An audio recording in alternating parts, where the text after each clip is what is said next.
언론과 정치권 그리고 노동계에서는 정년 연장 논의가 뜨겁고 정부에서는 한시도 미룰 수 없는 일이라며 65세로 되어 있는 노인 연령을 올리겠다고 박차를 가하고 있습니다.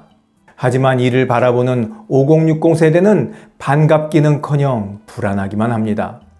노인 연령이 올라가 70세가 된다 한들 일할 수 있는 여건이 지금보다 좋아질 것도 아닐 뿐더러 65세가 되면 받을 수 있었던 여러 경로우대 복지 혜택만 없어지고 기초연금도 더 늦게 받게 될 테니 소득 절벽 기간만 더 길어지게 생겼기 때문입니다.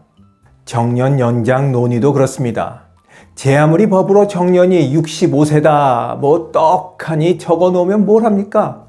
지금은 정년이 법으로 49세나 50대로 되어 있어서 회사에서 그렇게 잘려나가는 겁니까?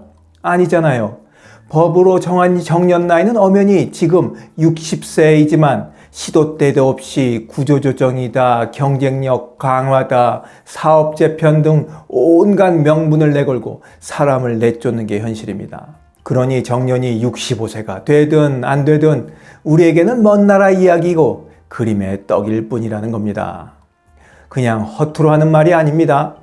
한국고용정보원이 지난 4월 8일 발표한 고용동향 브리프에 따르면 법정 정년이 60세로 정해져 있지만 실제로는 그 전에 주된 일자리를 떠나는 이들이 절반을 넘는 것으로 나타났습니다.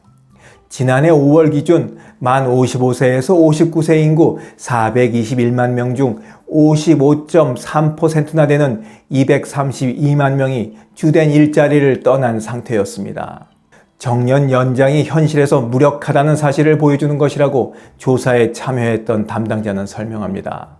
최근 한국보건사회연구원이 발표한 논문에 따르면 인력난에 시달리는 산업군에서조차 노동시장에서 퇴출되는 연령이 55세인 것으로 조사되었습니다.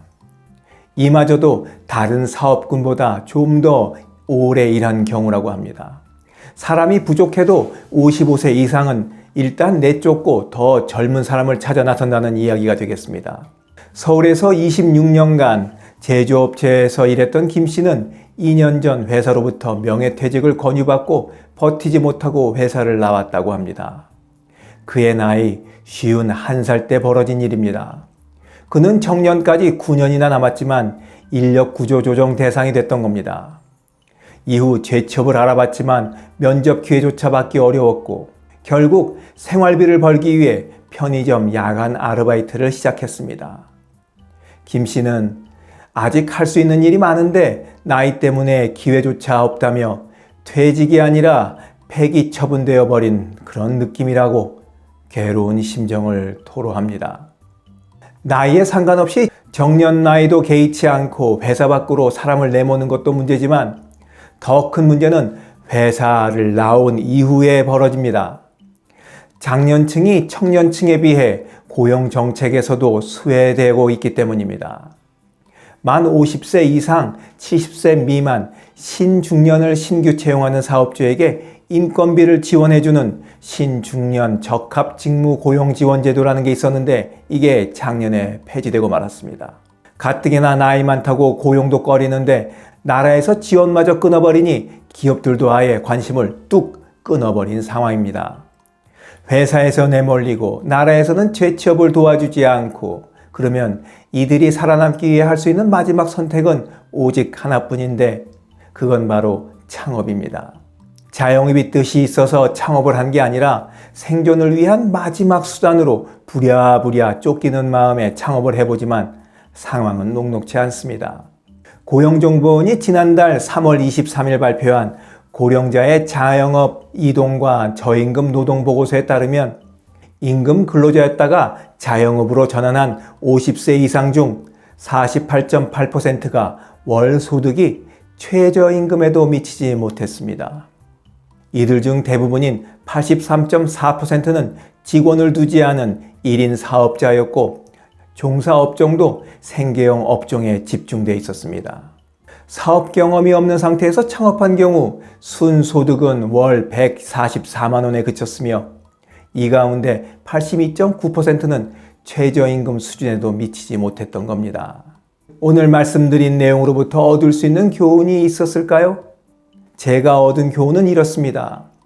퇴직 후에 원하는 업종에 재취업을 못해서 생활비로 퇴직금을 까먹는 게 아까워 그 돈으로 창업을 해서는 절대 안 된다는 사실입니다.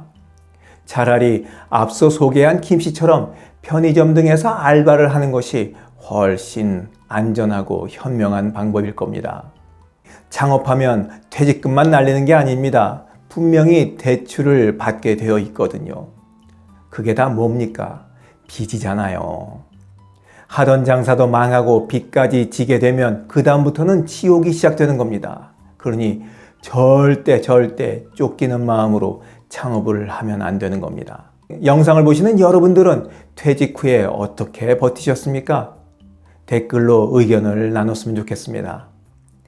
영상을 보신 모든 분들이 무슨 일이 있어도 이 어려운 시기에 쫓기는 마음으로 창업하지 않기를 바라면서 오늘 이야기 마치도록 하겠습니다. 지금까지 원더풀 인생 후반전이었습니다. 감사합니다.